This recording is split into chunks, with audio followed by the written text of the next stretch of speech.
श्री राम और लक्ष्मण ने अपने शत्रु रावण के पैर क्यों छुए थे? जब श्री राम और रावण का युद्ध शुरू होने वाला था, श्री राम ने कहा था कि मैं युद्ध शुरू करने से पहले लंका विजय के लिए एक यज्ञ करना चाहता हूँ और उसके लिए मुझे एक महापंडित चाहिए जो शैव अर्थात मेरी तरह वैष्णव होना चाहिए। जो जामवंत ने कहा, प्रभु, युद्ध भूमि में ऐसा महापंडित मिलना असंभव है, परंतु मैं एक ऐसे पंडित को जानता हूँ जो शिव भक्ति भी है और आपकी तरह वैष्णव भी है, लेकिन वह आपका पुरोहित बनेगा नहीं। तो श्री राम पंडित जी का नाम पूछा। जामवंत ने कहा, उसका नाम रावण है। थोड़ी देर चुप रहने के बाद श्री राम ने कहा, आप लंका जाइए और रावण से कहिए, क्या वह मेरे पुरोहित बनेंगे? तब जामवंत लंका रावण के पास जाते हैं और कहते हैं कि हे महापंडित रावण, मेरे साथ 2 लोग हैं जो आपसे यज्ञ करवाना चाहते हैं, क्या आप पुरोहित होना स्वीकार करोगे? तो रावण ने बिना हाँ ना कहे पूछे, आप अयोध्या से निर्वासित राजकुमारों की बात तो नहीं कर रहे हो? जामवंत ने कहा, हाँ। फिर रावण ने एक प्रश्न किया, क्या यज्ञ का उपदेश लंका विजय है? तो जामवंत ने कहा, हाँ।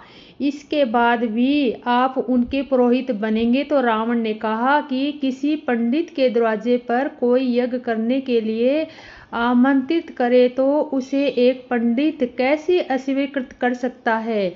आप उनके जरिए उनसे कहिए कि मैं उनका पुरोहित बनने को तैयार हूँ। तब रावण नए ग्रहों को बुलाता है और उनसे यज्ञ का शुभ मुहूर्त निकलवाने को कहा और रावण ने जामवंत से कहा कि अगले दिन सुबह 5 बजे का मुहूर्त है, अपने स्वामी को बता दीजिए।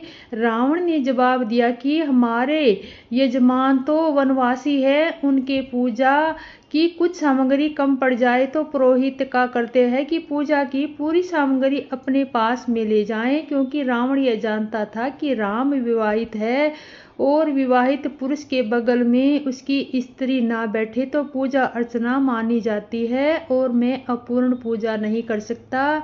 इसके बाद जामवंत चले गए और रावण अशोक वाटिका में सीता के पास एक और सीता से कहा कि तुम्हारा पति एक यज्ञ करने वाला है जिसमें मैं उसका पुरोहित हूँ।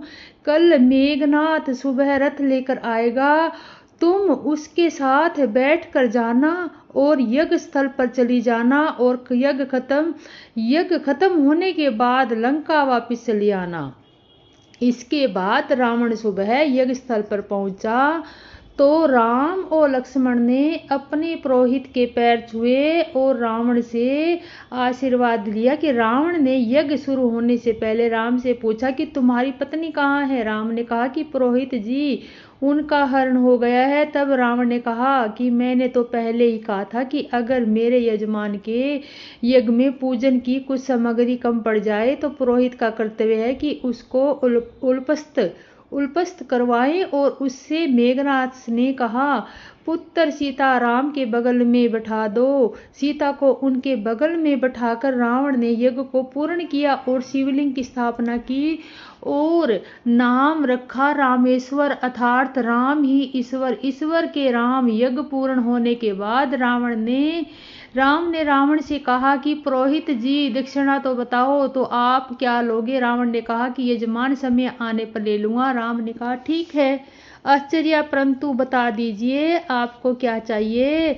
अब पता नहीं मैं उस समय आपको दक्षिणा देने की स्थिति में रहूं या न रहूं। तो रावण ने राम से कहा, यजमान, मुझे दक्षिणा बस यही चाहिए कि जब मेरी मृत्यु हो तो तुम दोनों भाई मेरे सामने हो। और यह सुनकर राम की आंखें भर आई और दोनों भाई रावण के पैर छूकर बोले, ऐसा ही होगा। आश्चर्य तमिल भाषा में लिखी महर्षि कम्मन रामायण इतरावर्त में एक कथा का उल्लेख मिलता है। यह कथा हमें वाल्मीकि रामायण और तुलसीदास रामचरितमानस में नहीं मिलती। वाल्मीकि रामायण के इतर में रामायण काल की कई घटनाओं का जिक्र हमें इमरावर्त अर्थात रामायण आनंद रामायण में मिलता है। और आपको कहानी कैसी लगी? लाइक करें, सब्सक्राइब करें और आने वाली वीडियो की नोटिफिकेशन आपको मिलती रहेगी। जय प्रभु ने अच्छा किया जो मुझे शिक्षा दंड दी, किंतु मर्यादा भी आपकी ही बनाई हुई है। ढोल, गंवार, शूद्र, पशु और स्त्री ये सब शिक्षा के अधिकारी हैं। प्रभु के प्रताप में सुख जाऊंगा और सेना पार उतर जाएगी, इससे मेरी प्रशंसा नहीं होगी। तथापि प्रभु की आज्ञा अपेल एक ऐसा वेद गाते हैं, जब आपको जो अच्छा लगे मैं तुरंत वही करूं। समुद्र के अंत्य विनती वचन सुनकर कृपालु श्री राम जी ने मुस्कुरा कर कहा, हे तात, मुझे जिस प्रकार वानरों की सेना पार उतराई वह उपाय बताओ। हे नाथ, नील और नल दो वानर भाई है, उन्होंने लड़कपन में ऋषि और आशीर्वाद पाया था। उसके समर्थ कर लेने से भारी भारी पहाड़ भी आपके प्रताप के समुद्र में तैर जाएंगे। मैं भी प्रभु की प्रभुता को हृदय में धारण करके अपने बल के अनुसार जहाँ तक मुझसे बन पड़ेगा मदद करूँगा। हे नाथ, इस प्रकार समुद्र को बताइए जिससे तीनों लोकों में आपका सुंदर यश गाया जा सके। इस बाण से अधिक मेरे उत्तर तट पर रहने वाले पाप के राशि दुष्ट मनुष्यों का वध कीजिए। कृपालु और रणधीर श्री राम जी ने समुद्र के मन की पीड़ा सुनकर उसे शीघ्र ही हर लिया, अर्थात बाण से उन दुष्टों का वध कर दिया। श्री राम जी की भारी बल और पौरुष देख कर समुद्र हर्षित हो गया, सुखी हो गया। उसने उन दुष्टों का सारा चरित्र प्रभु को कह सुनाया, फिर चरणों की वंदना करके समुद्र चला गया। समुद्र अपने घर चला गया। श्री रघुनाथ जी को यह मत अच्छा लगा। यह चरित्र कलयुग के पापों को हरने वाला है। इसे तुलसीदास जी ने अपनी बुद्धि के अनुसार श्री रघुनाथ जी के गुण समूह सुख के धाम, संदेह का नाश करने वाले, विषाद का दमन करने वाले, अरे मूर्ख मन में तू संसार का सब आशा भरोसा त्याग कर निरंतर कर ले, गाकर सुन। अरे मूर्ख मन तू संसार का सब आशा भरोसा त्याग कर निरंतर इसे गाकर सुन। श्री रघुनाथ जी का गुणगान संपूर्ण सुंदर मंगलों को देने वाला है। जो इसे आदर सहित सुनेंगे वे बिना किसी जहाज अन्य ही भवसागर पर तैर जाएंगे। जो सत्पुरुषों का अत्यंत दुर्लभ कवि यह मुक्त दे डालते हैं, जो दुष्टों को दंड देने वाले हैं, वे कल्याणकारी श्री शंभु मेरे कल्याण का विस्तार करे। लव मिनेश परमाणु वर्ष युग और कल्प जिसके प्रचंड बाण है और काल जिसका धनुष है, हे मन तू उन श्री राम जी को क्यों नहीं बजता। समुद्र के वचन सुनकर प्रभु श्री रामचंद्र जी ने मंत्रियों को बुलाकर ऐसा कहा, अब विलंब इसलिए हो रहा है, सेतु पुल तैयार करो जिससे सेना उतरे। जामवंत ने हाथ जोड़कर कहा, हे सूर्य कुल के ध्वजा स्वरूप प्रीति को बढ़ाने वाले श्री राम जी, सुनिए हे नाथ, सबसे बड़ा सेतु तो आपका नाम ही है, जिस पर चढ़कर जिसका आश्रय लेकर मनुष्य संसार रूपी समुद्र से पार हो जाते हैं। फिर यह छोटा सा समुद्र पार करने में कितनी देर लगेगी। ऐसा सुनकर पवन कुमार श्री हनुमान जी ने कहा, प्रभु का प्रताप भारी बड़वान समुद्र की आग के समान है। इसने पहले समुद्र के जल को सोख लिया था, परंतु आपके शत्रुओं को स्त्रियों की आंसुओं की धारा से यह फिर भर गया और उसी से खारा भी हो गया। हनुमान जी की यह अयुक्ति अलंकार या युक्ति सुनकर वानर श्री रघुनाथ जी को देखकर हर्षित हो गए। जामवंत ने नल नील दोनों भाइयों को बुलाकर उन्हें सारी कथा यह सुनाई। मन में श्री राम के प्रताप को स्मरण करके सेतु तैयार करो, कुछ भी परिश्रम नहीं होगा। फिर सब वानरों को बुलाया, कहा कि आप लोग मेरी विनती सुनिए, अपने हृदय में राम के चरण कमलों को धारण कर लीजिए और सब भालू और वानर एक के खेल कीजिए। विकट वानर के समूह हैं, आप दौड़ जाइए और वृक्षों तथा पर्वतों के समूह को उखाड़ लाइए। यह सुनकर वानर और भालू हुहुकार करके और रघुनाथ जी के प्रताप समूह की अथवा प्रताप के पुत्र श्री रामचंद्र की जय पुकारते हुए चले। बहुत ऊंचे ऊंचे पर्वतों और वृक्षों को खेल की प्रवाह उखाड़ कर उठा लेते हैं और ला लाकर नील नल को देते हैं। वे अच्छी तरह गढ़कर सुंदर हेतु बनाते हैं और वानर बड़े बड़े पहाड़ ला ला कर देते हैं और नल नील उन्हें गेंद की तरह ले लेते हैं। सेतु की अति सुंदर रचना देखकर कृपालु श्री राम जी हंसकर वचन बोले, यह यहाँ की भूमि परम पूजनीय और उत्तम है, इसकी असीम महिमा वर्णन नहीं की जा सकती। मैं यहाँ शिव जी की स्थापना करूँगा। मेरी हृदय में यह महान संकल्प है। श्री राम जी के वचन सुनकर वानर राज सुग्रीव ने बहुत ही दूत भेजे, जो के सब श्रेष्ठ मुनियों को बुला कर ले आए। शिवलिंग की स्थापना करके विधि पूर्वक उसका पूजन किया। फिर भगवान बोले, शिव जी के समान मुझको दूसरा कोई प्रिय नहीं है, तो शिव के द्रोह रखता है और मेरा भक्त कहलाता है कि वह मनुष्य संपन्न में भी मुझे नहीं पाता। शंकर जी के विमुख होकर विरोध करके मेरी भक्ति चाहता है। यह नरकामी मूर्ख और अलम जिनको शंकर जी प्रिय है, परंतु जो मेरे द्रोही है एवं जो शक्ति जी के द्रोही है और मेरे दास बनना चाहते हैं, वे मनुष्य कल भर घोर नरक में निवास करते हैं। जो मनुष्य मेरे स्थापित किए हुए हैं, इन रामेश्वर जी का दर्शन करेंगे, वे शरीर छोड़कर मेरे लोक को जाएंगे और जो गंगा जल लाकर इन पर चढ़ाएगा, वह मनुष्य साज्य मुक्ति पाएगा, अर्थात मेरे साथ एक हो जाएगा। जो छल छोड़कर निष्काम होकर श्री रामेश्वर जी की सेवा करेंगे, उन्हें शंकर जी मेरी भक्ति देंगे और जो मेरे बनाए सेतु का दर्शन करेगा, वह बिना ही परिश्रम संसार रूपी समुद्र में तैर जाएगा। श्री राम जी के वचन सबसे मन को अच्छे लगे। दंत नंदन ने श्रेष्ठ मुनि अपने अपने आश्रमों को लौटाए।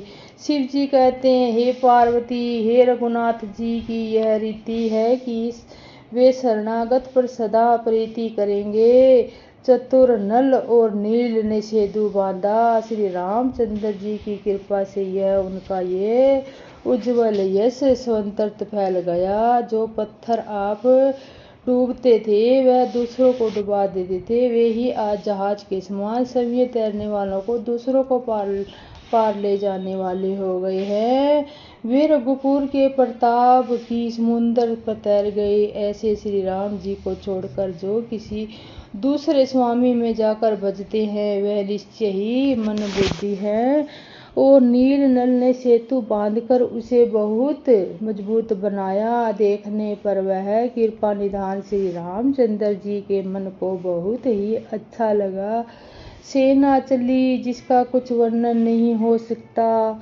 योद्धा वानरों के समुदाय गरज रहे हैं। कृपालु श्री रघुनाथ जी सेतु बंध के तट पर चढ़कर समुद्र का विस्तार देखने लगे। करुणाकंद करुणा के मूल प्रभु के दर्शन के लिए सब जलगरों के समूह प्रकट हो गए, जल के ऊपर निकल आए। बहुत तरह के मगर, नाग, घड़ियाल, मंच और सर्प थे, जिन्होंने 100 योजन के बहुत बड़े विशाल शरीर थे। कुछ ऐसे भी थे जो जंतु थे जो उनकी भी खा जाए, किसी की तरह से डर से वो भी डर रहे थे। वे सब वैर विरोध भूलकर प्रभु के दर्शन कर रहे हैं, हटाने से भी नहीं हटते। वे सब भगवान का रूप देखते हैं, आनंद और प्रेम में मगन हो गए। प्रभु श्री रामचंद्र जी की आज्ञा पाकर सेना चली। वानर सेना को विफलता देख सख्या को कौन कह सकता है। सेतबंधु पर बड़ी भीड़ हो गई। इससे कुछ वानर आकाश मार्ग में उड़ने लगे और दूसरे कितने जलघर जीवों पर चढ़ चढ़ कर पार होते जा रहे हैं। कृपालु रघुनाथ जी दोनों भाइयों ऐसा कौतूहल देखकर हंसते हुए चले, जो रघुवीर सेना सहित समुद्र के पार हो गए। वानरों और उनके सेनापतियों की भीड़ कहीं नहीं जाती और प्रभु ने समुद्र पार डेरा डाला और सब वानरों को आज्ञा दी कि तुम जाकर सुंदर फल फूल खाओ। यह सुनते ही रीछ वानर जहां जहां दौड़ पड़े। श्री राम जी का हित सेवा के लिए सब वृक्ष ऋतु कुऋतु समय की गति को छोड़कर फल उठे। वानर भालू मीठे मीठे फल खा रहे हैं, वृक्षों को हिला रहे हैं और पर्वतों के शिखों में लंका की ओर फेंक रहे हैं।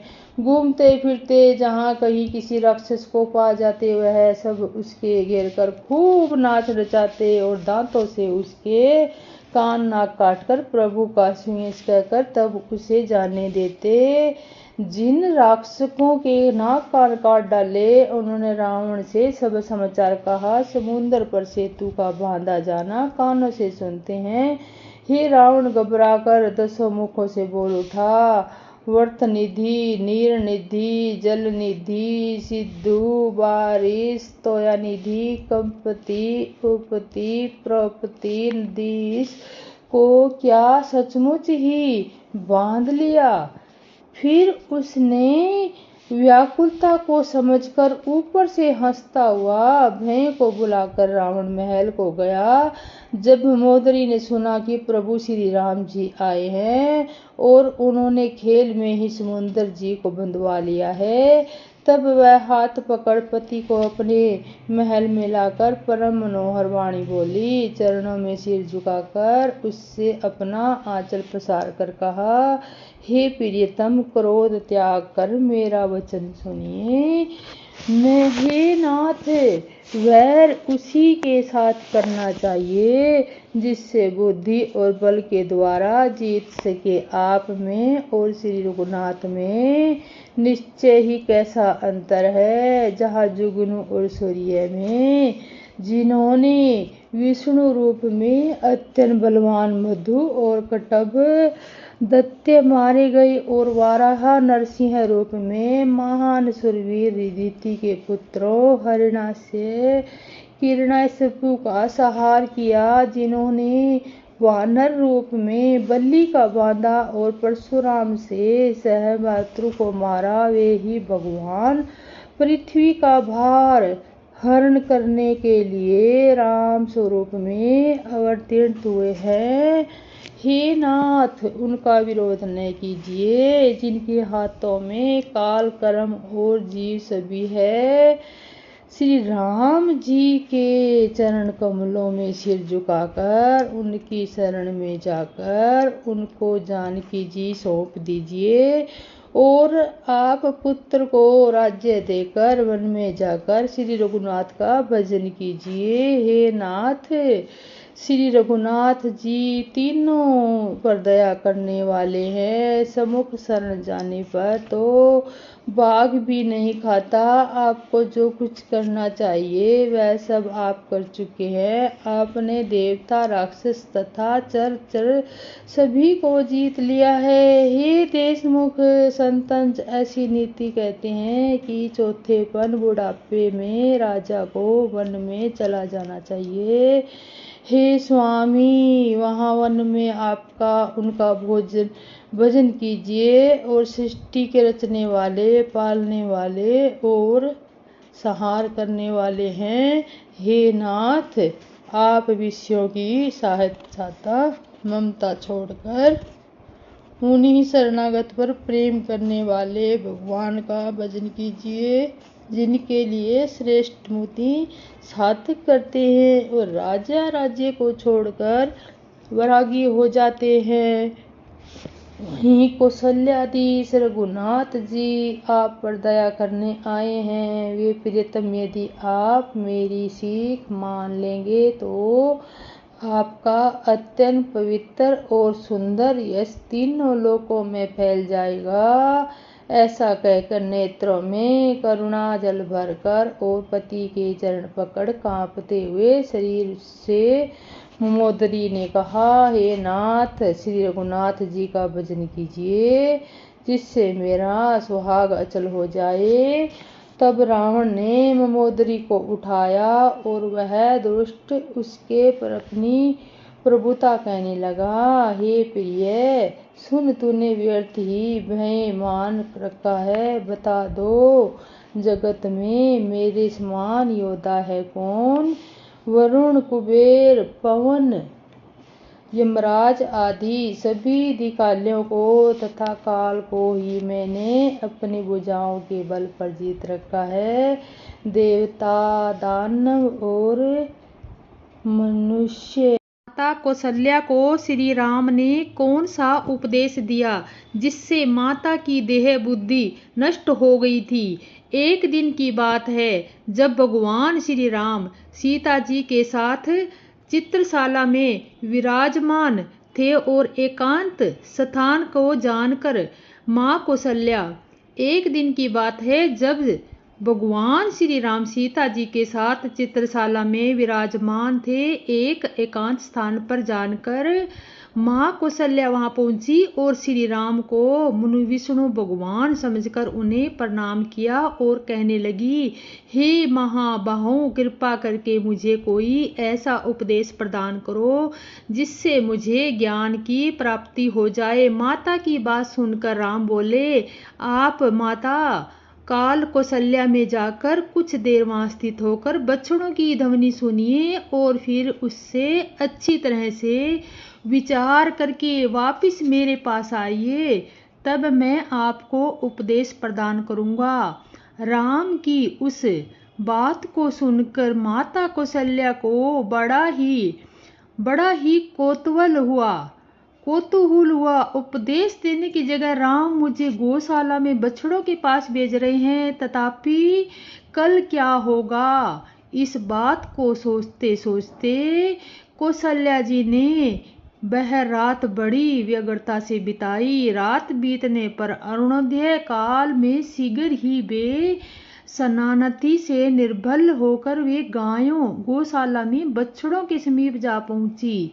बछड़े अहम माँ की ध्वनि बराबर करते जा रहे थे। कौशल्या की उस ध्वनि को ध्यान से सुनने लगी। फिर उन्होंने उस अहम माँ की ध्वनि को सुनकर मन में विचार किया कि राम ने मुझसे इस पर विचार करने के लिए कहा है। अवश्य ही इसमें कोई रहस्य भरा है। आखिर इस ध्वनि में भी क्या रहस्य भरा है? ऐसा बार बार वे अपने मन में चिंतित करने लगी। थोड़ी देर में उन्हें उस ध्वनि का रहस्य समझ में आ गया और वे बहुत प्रसन्न हो उठी और शीघ्र ही राम के पास पहुंचकर कहने लगी, हे रामानाथ, हे विष्णु, हे राम, तुम्हारे कथन अनुसार मैंने बछड़ों की बोली सुनी, उससे मेरा अज्ञान नष्ट हो गया। अब मुझे कोई और उपदेश सुनने की इच्छा नहीं रही। माता की ऐसी बात सुनकर श्री राम ने कहा, माता, बछड़ों के शब्द से आपको कैसे ज्ञान प्राप्त हुआ, मुझे बतलाइए। तब कौशल्या जी बोली, बछड़ों के अहम्मा के शब्द सुनकर मुझे जिज्ञासा हुई कि आखिर ये बछड़े मुझे किस बात का बोध करा रहे हैं।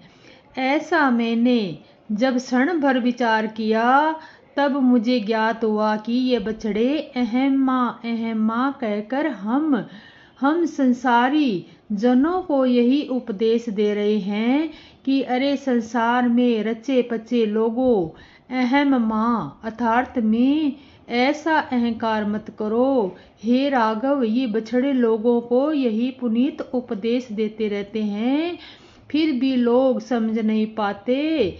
मैंने जब से यह समझ लिया और कि ये शब्द में देह के संबंध रखता आत्मा से नहीं, तब से मैंने इसका परित्याग कर दिया। ऐसा करने से मेरी देह बुद्धि नष्ट हो गई। जब देह बुद्धि नष्ट हो गई तो फिर बचा ही क्या। हे रघुत्तम, भोगों की आश्रय रूपणी यह देह रहे या ना रहे, पर इसका कोई प्रयोजन नहीं है। हे प्रभु, मैं तो वास्तव में आपका ही एक अंश हूँ। माता शब्द तो केवल उपाधि मात्र है। मैं आपसे अलग रहकर रह नहीं सकती। मैं ही ब्रह्म हूँ। माता की बात सुनकर राम जी हंसने लगे और बोले, माता, आपने बछड़ों को सीख तो ठीक से समझ लिया, पर आज आप मुक्त हो गई। जब आप अपने भवन में जाएं तो इस बुद्धि को टूण बनाए रखें। माता, आपसे जब उपदेश के लिए कहा तो मैंने साक्षात उपदेश न देकर दूसरों से उपदेश दिलवाया। उससे प्रथम रहस्य तो यह है कि उपदेश देने वाला तो गुरु होता है और मैं तो आपका पुत्र हूँ। ऐसी दशा में किस तरह आपको उपदेश देता। दूसरी बात यह है कि शास्त्र कहता है कि स्त्री का गुरु एक बार मात्र उसका पति ही होता है, अतः उनके चाहिए कि वह पति के अलावा किसी और को गुरु न बनाए। इसलिए मैंने आपको साक्षात उपदेश नहीं दिया। श्री राम की बात सुनकर कौशल्या जी को बड़ा ही आनंद हुआ और अब वे ब्रह्म चिंतन करती हुई अपने भवन में सुखपूर्वक रहने लगी।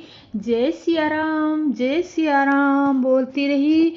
और आपको कहानी कैसी लगी, लाइक करें, सब्सक्राइब करें और आने वाली वीडियो की नोटिफिकेशन आपको मिलती रहेगी। जय सिया राम।